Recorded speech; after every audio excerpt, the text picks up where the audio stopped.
Hai, selamat datang kembali. Kali ini kami akan merangkum salah satu film yang berjudul Isi the Devil. Film ini rilis tahun 2010. Siapkan camilan Anda, atur posisi yang nyaman, dan mari masuk ke jalan cerita film. Film tersebut dimulai dengan seorang wanita yang mobilnya dihujani salju. Kemudian dia memanggil tunangannya Soo-hyun. Soo-hyun adalah anggota Badan Intelijen Negara. Soo-hyun kemudian memerintahkan tunangannya untuk tetap diam di dalam mobil sambil menunggu truk derek tiba. Di sini, Soo-hyun terlihat sangat menyayangi tunangannya. Kemudian tidak lama seorang lelaki tua datang dan menawarkan untuk membantu wanita itu. Mengingat pesan Soo-hyun, wanita itu dengan sopan menolak tawaran pria tua itu. Dan lelaki tua itu pergi. Tetapi beberapa saat kemudian pria itu kembali membawa palu dan langsung memukul wanita itu sampai dia pingsan.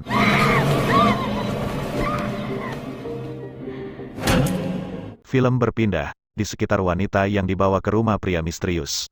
Nah, pria ini bernama Kyung-kol. Dia adalah pria yang sering membunuh dan memutilasi korbannya. Dalam keadaan lemah, wanita tersebut memohon Kyung-kol untuk melepaskannya dan mengatakan jika dia sedang hamil. Tapi tanpa ampun Kyung-kol langsung mengeksekusi wanita tersebut. Saat Kyung-kol membersihkan tempat itu, tanpa dia sadari cincin pertunangan wanita itu jatuh dari tempat pembuangan. Keesokan harinya ada dua anak kecil yang tidak sengaja menemukan potongan telinga manusia. Yang tentunya membuat polisi datang. Ayah wanita yang merupakan mantan komisaris polisi juga datang ke TKP. Tidak lama setelah polisi menemukan kepala yang terpenggal di dasar sungai. Dan benar saja itu kepala tunangan Soo-hyun. Soo-hyun yang terkaget yang baru saja sampai di TKP, dan menyadari bahwa korban adalah tunangannya. Kemudian Soo-hyun sangat terkejut dan sedih ketika melihat kecerobohan salah satu dari pekerja, secara tidak sengaja menjatuhkan kepala wanita tepat di depan matanya. Pada hari tunangannya pemakaman, Soo-hyun tidak bisa menahan air matanya lagi. Soo-hyun bersumpah untuk menemukan pelakunya dan memberi orang itu lebih banyak rasa sakit. Keesokan harinya Soo-hyun meminta izin ke bosnya untuk beristirahat selama 2 minggu. Dan dari sini Soo-hyun berencana untuk mencari pelakunya. Soo-hyun mulai mengumpulkan data buronan yang memiliki riwayat kasus yang sama. Dia juga meminta salah satu temannya untuk membantunya membuat alat pelacak berupa kapsul. Nanti malam Soo-hyun mulai mencari pelaku berdasarkan data yang dia miliki. Dimulai dari seorang buronan yang asik menonton film dewasa di kamarnya. Soo-hyun mendatangi pria tersebut dan langsung menghajarnya.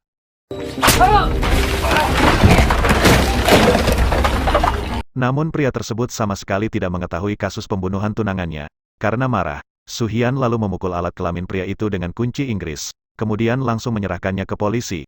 Keesokan harinya, Soo-hyun kembali terlihat mengikuti seorang buronan pria. Soo-hyun langsung menabrak pria tersebut dan langsung menghajarnya. Namun lagi-lagi pria tersebut bukanlah pelakunya. Hingga suatu malam Soo-hyun akhirnya mengincar orang yang tepat. Dia menjadikan Kyung-kol target berikutnya.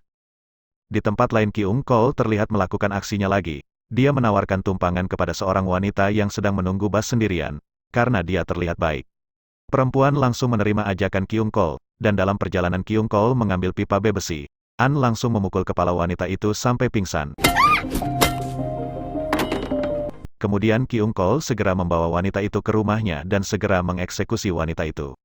Kembali ke Soo-hyun, dia terlihat mengunjungi rumah Kyung-kol untuk mencari informasi. Di sini terungkap bahwa Kyung-kol adalah orang yang tidak bertanggung jawab, karena Kyung-kol telah menelantarkan anak dan orang tuanya.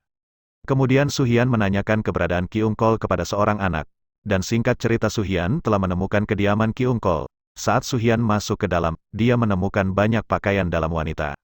Dan hal yang tak terduga, dia juga menemukan sebuah cincin milik tunangannya, dan sepertinya itu menjadi bukti bahwa Kyung-kol adalah pelakunya. Di sebuah perkebunan Kyung-kol kembali melancarkan aksinya. Dan pada saat yang sama, ternyata Soo-hyun yang ada di sana, mengira bahwa Soo-hyun hanyalah seorang polisi, sendirian Kyung-kol kemudian menyerangnya.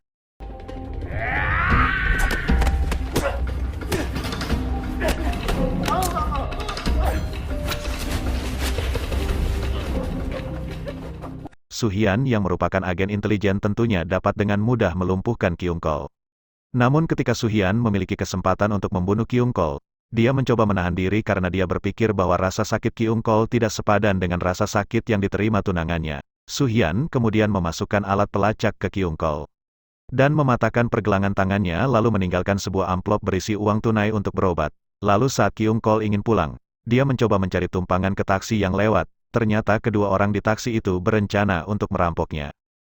Kyung-kol yang adalah seorang psikopat tentu saja lebih ahli dalam kejahatan. dan pada akhirnya keduanya harus mati di tangan Kyung Kol.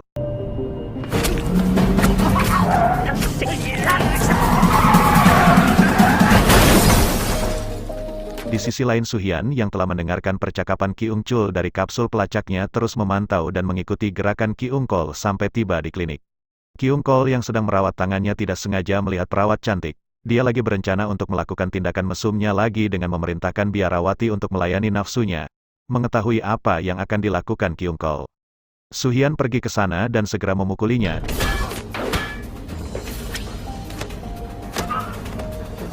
Dan tidak hanya itu. Sekarang Su-hyun memotong saraf salah satu pergelangan kaki Kyung Kol, dan Kyung Kol menjadi pincang malam itu. Dengan tangan dan kaki lumpuh Kyung Kol masih ingin merampok mobil.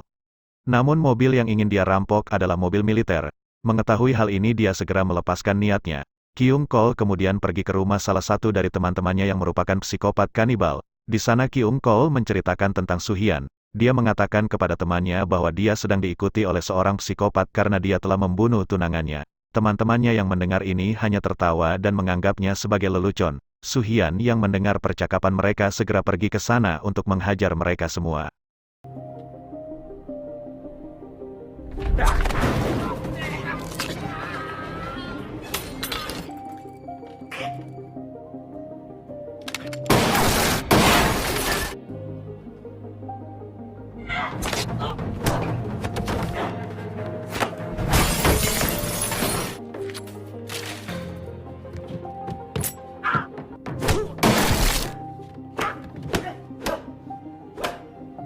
Setelah berhasil melumpuhkan mereka semua Su-hyun kemudian segera menyerahkan psikopat itu ke polisi.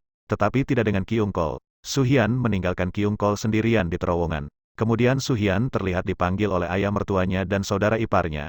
Mereka menyuruh Su-hyun untuk menghentikan misinya dan menyerahkan kasus ini ke polisi. Saudara iparnya juga mengatakan itu. Balas dendam tidak akan membawa adiknya kembali. Tapi Su-hyun mengabaikan kata-kata mereka dan segera menutup telepon. Singkat cerita sekarang Kyung Kol mulai menyadari bahwa jika dia telah disadap, dia memutuskan untuk pergi ke apotek untuk mencari obat pencahar, sehingga dia dapat menghapus kapsul pelacak melalui alat pelacak. Kyung Kol menyampaikan kepada Su-hyun bahwa dia telah melakukan kesalahan besar karena tidak membunuhnya sejak awal. Kyung Kol juga mengancam akan membunuh orang-orang terdekat Su-hyun. Su-hyun yang mendengar kata-kata itu disuruh mencari Kyung Kol. Karena kapsul pelacak telah dibuang, Su-hyun sekarang kesulitan menemukan keberadaan Kyung Kol. Kemudian dia memutuskan untuk pergi ke rumah ayah mertuanya. Tapi dia terlambat, sepertinya ayah mertuanya menantu dan iparnya telah meninggal di tangan Kyung Kol. Tidak lama setelah itu Su-hyun mendapat telepon dari Kyung Kol yang mengatakan bahwa dia akan mengubah dirinya menjadi polisi. Kyung Kol yang puas, jalan santai di depan kantor polisi sambil menunggu polisi menangkapnya. Polisi yang melihat penampilan Kyung Kol langsung berlari untuk menangkapnya. Tapi tiba-tiba Su-hyun menangkapnya lebih dulu dan langsung membawanya ke rumah eksekusi Kyung Kol. Sesampainya di rumah Kyung Kol, Su-hyun segera mengikat Kyung Kol ke alat pemotong yang disambungkan ke sebuah pintu, sehingga jika ada yang membuka pintu, alat itu akan langsung mendarat di leher Kyung Kol, dan ironisnya tidak lama kemudian orang tua Kyung Kol dan anaknya datang menjenguknya, dan benar saja ketika mereka membuka pintu, Kyung Kol langsung mati. Di akhir film Su-hyun diperlihatkan menangis karena dia baru sadar bahwa balas dendam tidak akan mengembalikan tunangannya yang sudah mati. Terima kasih buat kalian yang sudah menonton sampai akhir. Jangan lupa untuk like, komen, dan subscribe. Sampai jumpa di video selanjutnya.